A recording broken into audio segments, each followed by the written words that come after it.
নমস্কার, শুভ মধ্যাহ্ন। চলে এসেছি একটা রেসিপি নিয়ে। আজকে আমি দেশি আমড়ার চাটনি করছি। দেখুন কিভাবে করছি।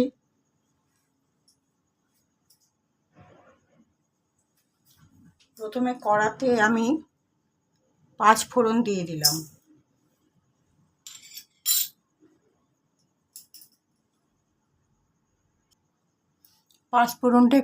পাঁচ ফোড়নটা একটু শুকনো খোলায় ভেজে নিচ্ছি।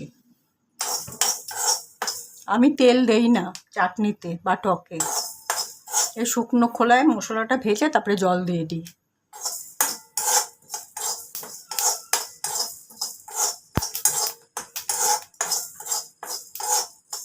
সব কটা মশলার গন্ধ কিন্তু এতে একটু কমে যায় না। এবার আমি জল দিয়ে দিচ্ছি। ভাজা হয়ে গেছে।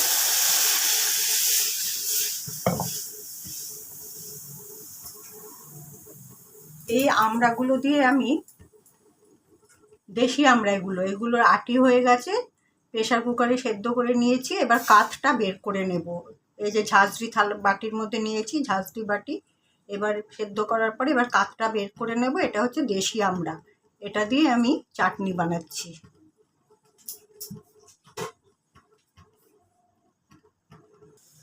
এতগুলো আমড়ার মধ্য থেকে এই এতটুকু কাঠ বের করা গেছে, আর সবই আটি।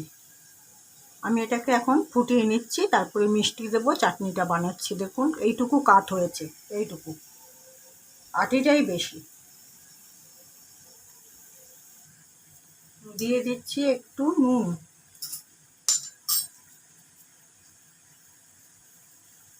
দিয়ে দিচ্ছি একটু হলুদ,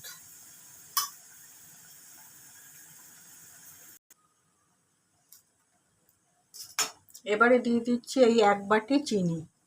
অনেকটা ঘন হয়ে এসছে আমড়াটা, এবার 1 বাটি চিনি দিয়ে দিচ্ছি।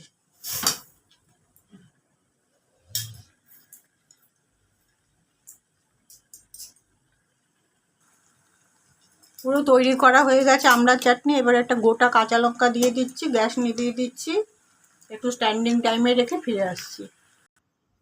দেশি আমড়ার টক আমি স্ট্যান্ডিং টাইমে রেখে বাটিতে ঢেলে নিয়েছি। দেখুন আপনারাও তাহলে এইভাবে করবেন। 5 ফোড়ন যেহেতু দিয়েছি, সেহেতু আমি আর আলাদা কোনো মশলা শুকনো খোলায় ভেজে আর দেইনি। 5 ফোড়ন অনেকটাই দিয়েছিলাম শুকনো খোলায় ভেজে। খুব সুন্দর স্মেলটা এসছে। আপনারাও একবার করবেন এরকমভাবে, খেয়ে দেখবেন, খুব ভালো লাগবে। তাহলে আমি আমার ভিডিওটা আজ এখানেই শেষ করলাম। সবাই ভালো থাকবেন। দেখা হবে আগামী একটা ব্লগে বা ভিডিওতে। সবাই ভালো থাকবেন। নমস্কার।